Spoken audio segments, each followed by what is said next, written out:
खाड़ी देशों में तैनात अमेरिका के सुरक्षा दीवार कहे जाने वाले थाड को पूरी तरह से नेस्तो नाबूद कर दिया है ईरान ने। ईरान की तरफ से किए गए हमलों से जुड़ी एक बड़ी अपडेट आपको बता दें। इस बीच एक बड़ी खबर, ईरान के जवाबी हमलों में अमेरिका को भारी सैन्य नुकसान हुआ है। दरअसल युद्ध के पहले 4 दिनों में जो करीब $2 अरब यानी 1800 करोड़ रुपए से ज्यादा के अमेरिकी रडार रक्षा सिस्टम को नष्ट भ्रष्ट क्षतिग्रस्त कर दिया गया है ईरान के हमलों में।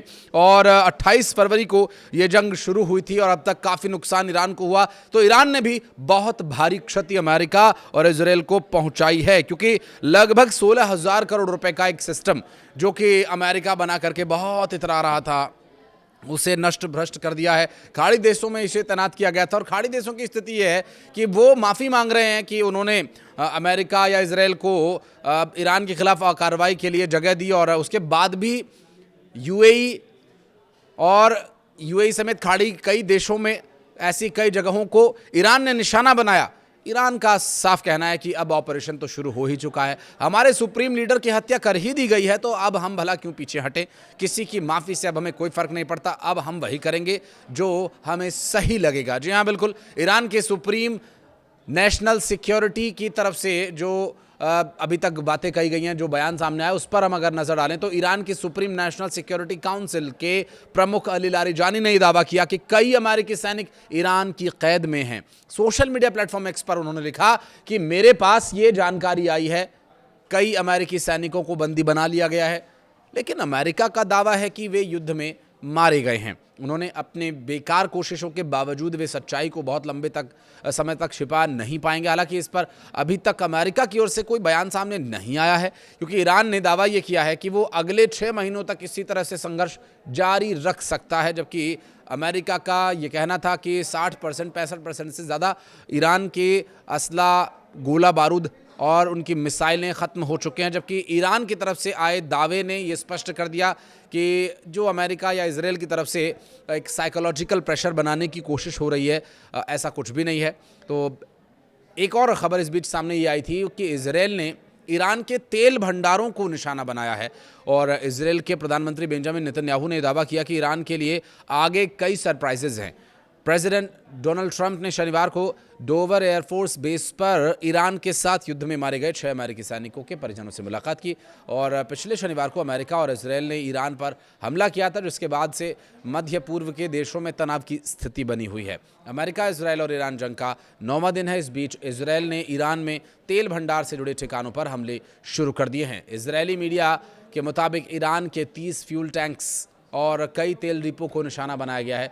वहीं ट्रंप ने शनिवार को कहा कि अमेरिका ये चाहता है कि ईरान पूरी तरह से हार मान ले, जो कि संभव फिलहाल नजर नहीं आ रहा है, क्योंकि इस पर ईरान ने पहले ही स्पष्ट कर दिया है कि शर्त या सशर्त किसी भी तरह से ये लड़ाई अब रुकने वाली नहीं है। ट्रंप ने कहा कि इसका मतलब यह है कि ईरान लड़ाई जारी रखने की स्थिति में न रहे और अंत में आत्मसमर्पण कर दे। उन्होंने कहा कि या तो ईरान खुद सरेंडर करे या उसकी सैन्य ताकत इतनी कमज़ोर कर दी जाए कि वो लड़ने के लायक ही न बचे। दूसरी ओर ईरानी सेना ने शनिवार को अमेरिका को धमकी दी है कि अगर उसके जहाज़ फारस की खाड़ी में आए तो उन्हें समुद्र में ही डुबो दिया जाएगा। ईरान का ये बयान ऐसे वक्त पर आया है जब अमेरिकी प्रेसिडेंट डोनाल्ड ट्रंप ने हाल ही में कहा था कि अमेरिकी नौसेना जल्द ही ऑयल टैंकर्स को सुरक्षा के लिए फारस की खाड़ी में जहाज़ भेज सकती है। टैंकर आमतौर पर होर्मुज स्ट्रेट से गुजरते हैं और आईडीएफ का कहना यह है कि ये फ्यूल टैंक्स के खिलाफ एक ज़रूरी हमला था। सेना का दावा है कि ईरानी शासन इन फ्यूल टैंक्स का इस्तेमाल सैन्य बुनियादी ढांचे को संचालित करने के लिए सीधे तौर पर और लगातार करता है। इससे पहले ईरान की फोर्स की बात करें तो खबर यह भी थी कि तेहरान में एक तेल डिपो को निशाना बनाया गया। इस बीच सोशल मीडिया पर जारी वीडियोस की जिनकी पुष्टि हो चुकी है, उसमें तेहरान के ऊपर आसमान में बड़ी बड़ी आग की लपटें उठती हुई भी दिखाई दी हैं। हालांकि अब तक ये साफ नहीं हो पाया है कि इस हमले में कोई जनहानि हुई है या नहीं हुई है, क्योंकि अभी इस पर स्थिति स्पष्ट होना बाकी है। देखिए, बहुत सारी बातें, जो बहुत सारे ऐसे हमले जो हो गए हैं या जो अब तक एक्शन में हैं, उन पर भी बयानबाजी या बयान सामने इसलिए भी नहीं आते कि साइकोलॉजिकल प्रेशर ज़रूर रहता है, जो प्रेशर अब खाड़ी देशों पर पड़ रहा है, क्योंकि खाड़ी देशों की माफ़ी के बाद भी उन देशों में ईरान की तरफ से हमले लगातार जारी हैं। और अब एक बात आप ज़रूर इस पर बताइएगा कि जिस तरह अमेरिका इजराइल के साथ युद्ध में आया, उसने अपनी मजबूरी बताई ज़रूर, लेकिन ये तो उसका पेशा हो चला है, कुछ देशों को लड़ाना, कुछ देशों के बीच शांति बातचीत कराना, और शांति भी इस तरह की कराना कि ज़्यादा देर तक वो शांति टिकी ना रहे, क्योंकि अमेरिका को अपने हथियार बेचने, अमेरिका हथियार कहाँ बेचेगा? इतने गोला बारूद, इतने हथियार, गन्स, एमिनेशन उसने जो तैयार किए हैं, वो आखिर कहाँ बेचेगा? तो इसलिए भी वो इसका बहुत बड़ा चौधरी बनता है। और ये चौधराहट कितने दिनों तक रहेगी, ये भी देखने की बात होगी, क्योंकि अब खाड़ी देशों को ईरान बख्श नहीं रहा है। और जो थाड नाम से एक एयर डिफेंस सिस्टम यहाँ पर तैनात किए गए थे, उस थाड के धज्जियाँ उड़ा दी गई है ईरान के द्वारा। ईरान अब भी पूरी तरह से लड़ने में सक्षम है, और जो 6 महीने तक युद्ध लड़ने की स्थिति की बात कही जा रही है, अगर उन्होंने कैलकुलेट किया कि वो 6 महीने तक युद्ध लड़ सकते हैं, तो वो आगे भी युद्ध लड़ने की स्थिति में रहें, इसके लिए भी उनकी ज़रूर कोशिशें होंगी। बहरहाल आप बताइएगा कि खाड़ी देशों ने जो माफ़ी मांगी, क्या उन्हें ऐसे में माफ़ कर दिया जाना चाहिए? क्या उन्हें मौका मिलना चाहिए?